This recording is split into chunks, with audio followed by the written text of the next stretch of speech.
Dip-a-doo. Yay for scared or scared burp. Mork, mork, mork. This very hoor, the birdie chicky cookie. Hello, today I'm going to show you how to make Bannock for Navajo tacos. Now this is a edited down version of a live stream I did the other day. I'm just going to show you how I did it, so you don't have to watch the whole live stream if you do not want to. Now the first thing you want to do is take 2 cups of all-purpose flour, half a teaspoon of baking powder, and a half teaspoon of baking soda, a teaspoon of powdered milk, and a half teaspoon of salt, and a cup of water. Just want to mix it together till it's well combined and nice and silky. Now the dough will be super sticky. You can use your hands and just squish it off. Just keep moving around till it's nice well and mixing all the flour absorbed all the water. As you see here, I see it's sticking to my hands nice. A little too much, but you know, that is how it is messing with flour.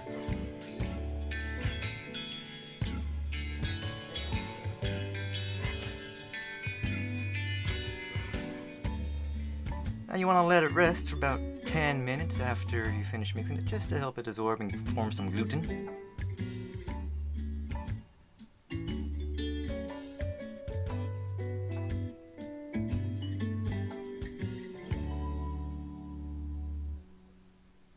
And about after 10 minutes, I'm going to start taking off both chunks of it, about a golf ball size, rub it on your hand. And of course you want to put flour on your hand and in the surface you'll be working on. Now I'm using this in a pie pan because I'm not working in my kitchen right now, as you can see. A little different area, so I can do the live stream. You just want to take golf size balls, roll it around in your hands for a while until it gets nice and round. Then just flatten it out. You want to get about 3 inches in diameter. Or bigger or thinner, it depends on you how much you want. How big you want to get them.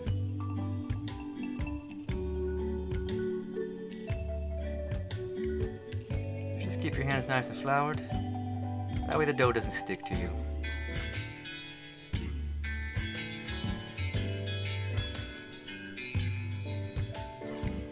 And after you just keep on doing it like I'm doing here.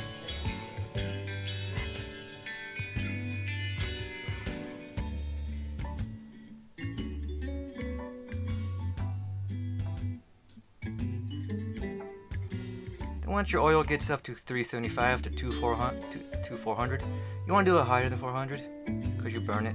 You just want to fry the bread about 30 seconds on each side till it's nice and golden brown like that. And of course you want to always be able to drop the bread in the pan away from you, so when it splashes, the oil splashes away from you, of course, because you want to burn yourself. Just fry all the bread. Just keep frying until you get it all done. Till it's all nice and golden brown and delicious. Just as you see, so. It shouldn't take too long.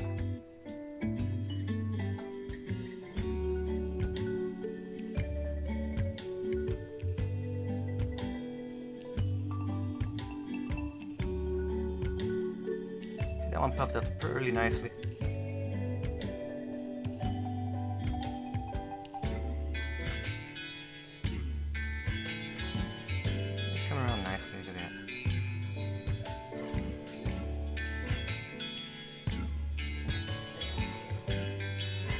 Golden brown delicious that all that looks tasty. So there you go, it's all done and cooked.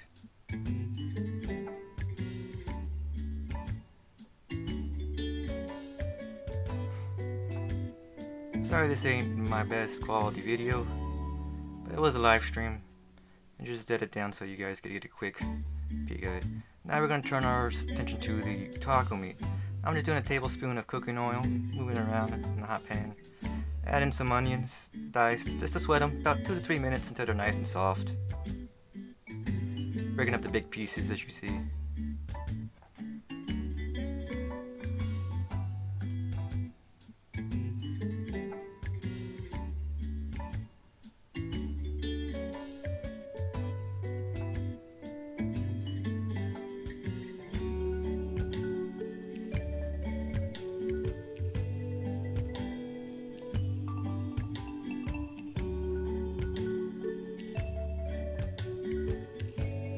I'm adding a pound of ground beef. You just want to move it around. Now this is the part where you want to add salt and pepper if you're going to use it, but I have roommates who need a low salt intake, so I don't put any salt on this step right now. But you can if you want. Just keep moving it around, mix it with the onions until it's all browned. Now I'm using a really lean meat, so there's not going to be a lot of fat. But if you're using a fatty meat, you're going to want to drain it before you add the spice seasoning. Now I'm just adding my seasoning mixed, and the mixture will be down in the description. It's the seasoning mix I use for most of my spicy food. It's my go-to one. It's my favorite one too.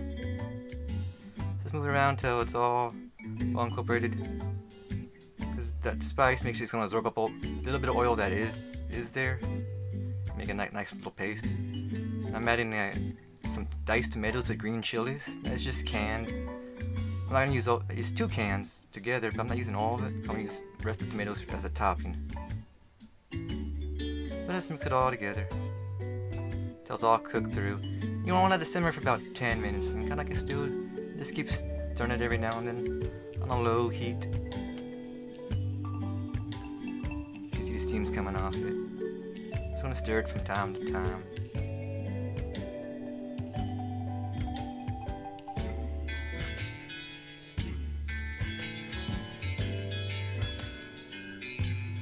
It's coming around nicely. Now I'm going to be filling the tacos. Now all I do is take a spoon, cut a hole in it, and just made a little pocket inside the soft bread. Add some cheese, some tomatoes on top, and some sour cream. I didn't really show it very well that time. I'm sorry about that. Here's me adding it again. Bit of cheese, bit of sour cream, and some tomatoes on top. As you see right there. And now I'm filling up the other one.